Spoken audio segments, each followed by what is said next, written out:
Au nom du Père et du Fils et du Saint-Esprit. Amen. Que Jésus-Christ ressuscité vous donne sa paix, mes chers frères et sœurs en Jésus-Christ.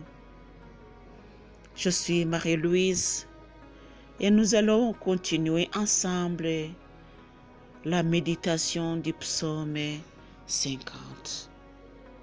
Aujourd'hui, nous méditons du verset 7 au verset 11.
Écoute mon peuple, je vais parler.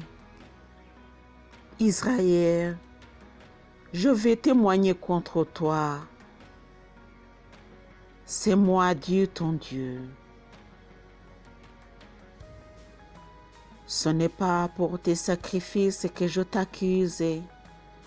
À perpétuité, tes holocaustes sont devant moi. Je ne prendrai pas un taureau dans ta maison, ni debout dans tes enclos, car tous les animaux des forêts sont à moi, et les bêtes des hauts pâturages. Je connais tous les oiseaux des montagnes, et la faune sauvage m'appartient.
Écoute mon peuple, je vais parler.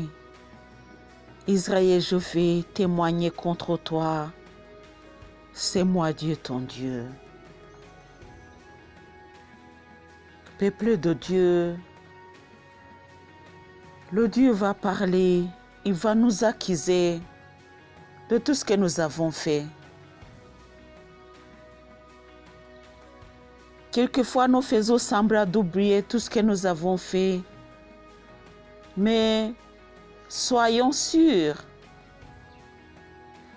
que Dieu ne peut jamais oublier ce que nous avons fait.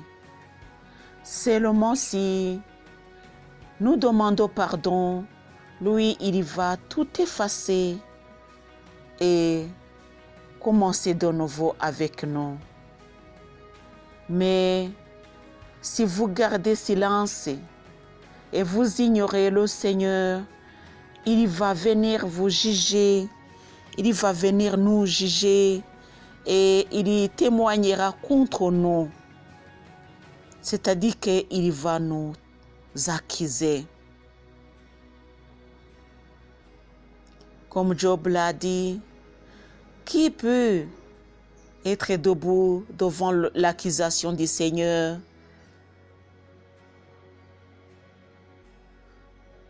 Personne.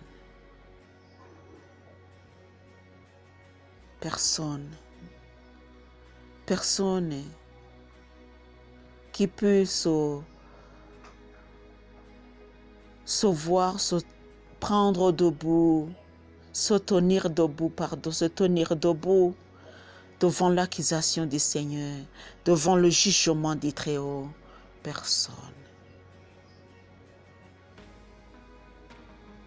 Et même nos ancêtres, Job n'a pas pu, alors qu'il était appelé innocent. Mais quand le Seigneur est venu, il lui a demandé et Job a dit, je ne sais rien, je suis rien. Moi, je ne suis que quelque chose. Je ne pouvais même pas parler devant toi. Mais nous savons que Job était vraiment innocent. Nous autres, nous sommes des pécheurs. Dieu vient pour nous juger, pour nous accuser, pour témoigner contre nous. Peuple d'Israël, famille de Dieu, où sommes-nous? Où sommes-nous? Mes chers frères et sœurs en Jésus-Christ, où sommes-nous? Demandons pardon au Seigneur. Seigneur, prends pitié. Seigneur, prends pitié. Seigneur, prends pitié de nous et du monde entier. Et de tous les pécheurs. Seigneur, prends pitié.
Ce n'est pas pour tes sacrifices que je t'accuse. À perpétuité, tes holocaustes sont devant moi.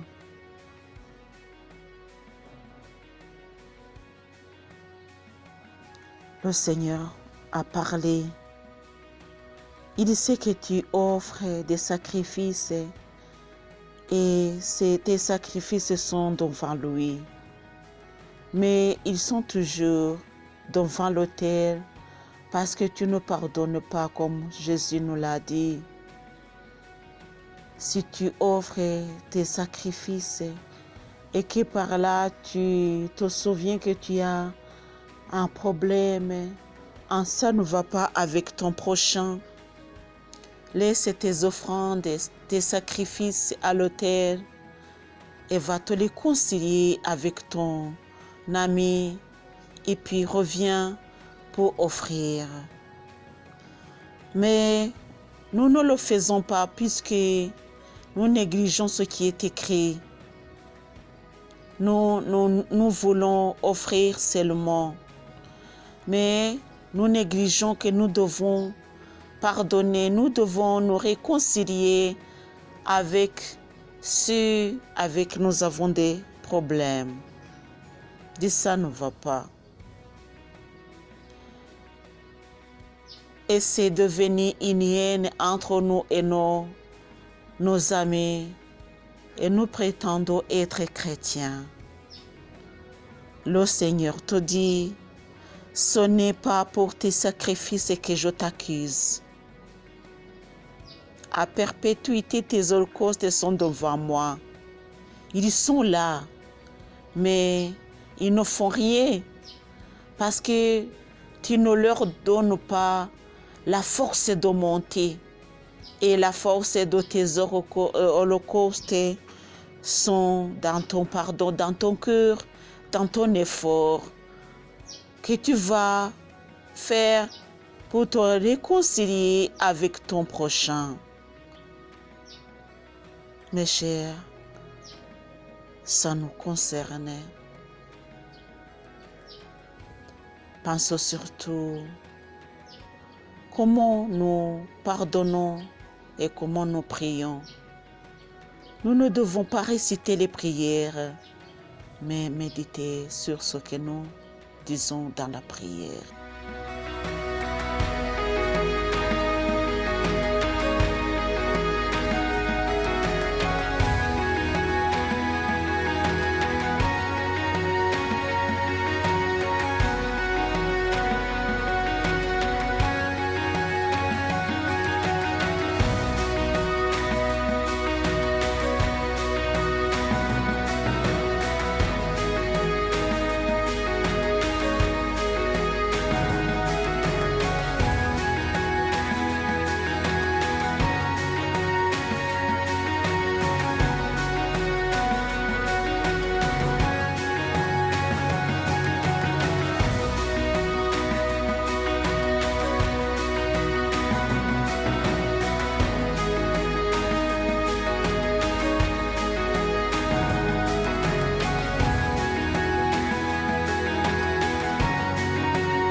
Je ne prendrai pas un taureau dans ta maison, ni des boucs dans tes enclos, car tous les animaux des forêts sont à moi, et les bêtes des hauts pâturages.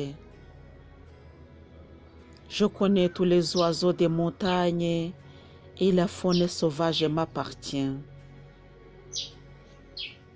C'est vrai,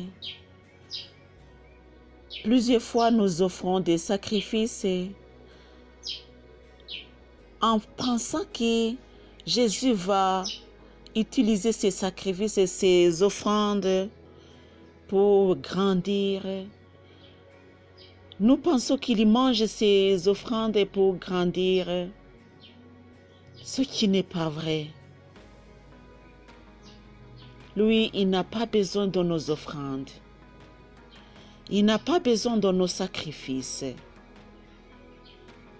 Nous nous sacrifions pour la gloire du Seigneur. Nous nous sacrifions pour lui, pour que sa bonne nouvelle arrive aux autres. Mais ce n'est pas nécessairement que tu le fasses, puisqu'il pouvait même utiliser le vent, puisqu'il a plusieurs façons de parler. S'il passe par toi, c'est la faveur qu'il a eue pour toi, que tu puisses entrer dans le royaume de Dieu. C'est en faveur, puisqu'il a beaucoup qu'il peut ordonner. S'il ordonne, tout le monde va faire ce qu'il dit. N'oublions pas qu'il a créé le monde et le ciel par sa parole. Par sa parole, il a créé. Et c'est-à-dire que par sa parole, il peut faire tout ce qu'il veut. Mais il s'est privé d'utiliser la parole.